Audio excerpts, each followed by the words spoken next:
B98.5, 80s, 90s, and now good morning. It's Tad and Drex. So there's this article you got forwarded to you about this woman where she says that she expects to have her meals paid for, her dinners paid for when she's out on a date. Yeah, this model says that she won't date stingy men. If she sits there and they decide that they want to split the bill 50-50, she's out. She's out. Now, before you get all bent out of shape and think that maybe she's a gold digger or a princess, she says, I always get misread on this topic. It's not about the money. It's about what the money signifies. If he's willing to be generous with his money, maybe he'll tend to be a little bit more generous with other things in life. And Carrie, I could see his point a little bit. I remember dating my wife for the first time when I was 22. I always wanted to take her out and treat her. But you guys remember when you're 22, do you have any money? Mm-hmm. No. Not a dime. It got to a point where I would take things back to Target to try and get money back on my credit card so I could take my wife out on a date. Aww. Yeah, and I think about that now. It's like, well, gosh, if I was willing to sacrifice at 22, well, now that I'm 36, we've been married for 13 years. Well, of course. Yeah, of course I'll still be sacrificing. So I like her point of view, to be honest with you. I always like to pay, and it makes me feel good, and to treat my wife, or when I was dating, to treat women like that. But at the same time, I do like occasionally the offer, like let me get this. So I think it does go both ways. It's like, okay, that's fine. And I would say if my wife was like, let me get this, I'd be like, no, I've got it. But it would mean a lot more to me. It's basically, if we're going to sort of be playing games with money and who picks up the bill, it would say to me that she appreciates it when I do it, that she's willing to do that every once in a while. And for most people, it's that give and take. But I suspect that this particular person, because she is a model, she expects for these bills to be paid for her because she's pretty. Right. The woman that is the center of this very controversial article is definitely a supermodel. Wait, let me get this straight, Kara. You're saying because this woman is pretty, she's allowed to make this claim. If she wasn't as attractive, she couldn't be making this statement or expect for her I don't think meals she's to be paid? allowed to. I think she is justifying her stance because she's a pretty girl and she expects for things to be paid for her.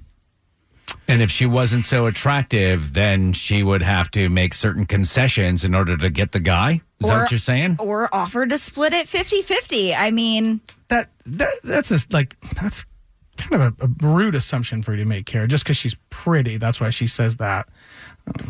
What?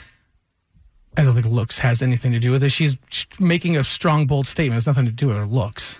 Well, we have Lori in Vinings on hold, and she says she has absolute proof that Kara's stance is correct, that pretty girls get their dinners paid for. Lori's in Vinings?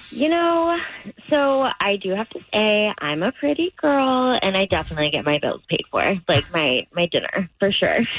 But if I'm going to go... Do you expect it? Honestly, kind of. It's all that, ever happens, so why should I expect anything different, nobody's ever asked me to, split the bill, and if they do, I usually get pretty upset. No one's ever asked you to split the bill, ever? No, if I get asked out on a date, they're going to pay for it. You asked me out. You don't think that the guy that comes along that does say, hey, why don't you split it, would maybe be treating you differently and therefore be different and might be intriguing to you? Where you're maybe, but it hasn't come up, and I've been doing just fine. Now, Lori, you were saying that you have proof that pretty girls get their dinner paid for, but not so pretty girls don't?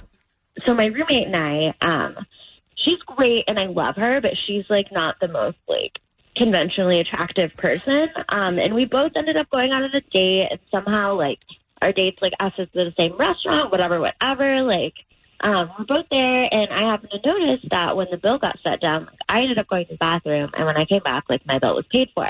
But I saw her, and she texted me and told me that her date asked her to split the bill. It was a fancier restaurant, and, he asked her to split it, right down the middle. So you're saying because she wasn't as attractive as you were, she didn't get her bill paid for? That's the only difference. I'm pretty and she's not. What is I have absolutely no words. Have you ever? I've heard sometimes attractive women say this. Kara, I'll bet you went through this because you're a very attractive young lady, Kara. Did you ever find it hard for guys to ask you on a date because maybe they were intimidated? Oh, yeah. Okay. For sure. And then you have to turn around and ask them on a date, and then what? I never asked anybody on a date. Oh, okay. So you just wouldn't. Yeah. Why would I ask them out? If they're not going to ask me out, then it's probably not worth it. But if it was a first date, I would split the bill. I wouldn't expect on a first date for someone to pay for everything because you don't know if you like them or not. Like, you're not even testing going to it just out. you can go through your purse. You can pretend they're probably going to pay. But to just sit there, like when the bill comes to the table and act like, oh, that must just You be a gonna pay thank that? you note. You going to pay that so we can go? Lori, is that what you do? You just, when the bill comes, you just sit there with a glaze on your face? I mean, I smile. Dude, you're the greatest and the worst wrapped in a riddle. Lori, everybody.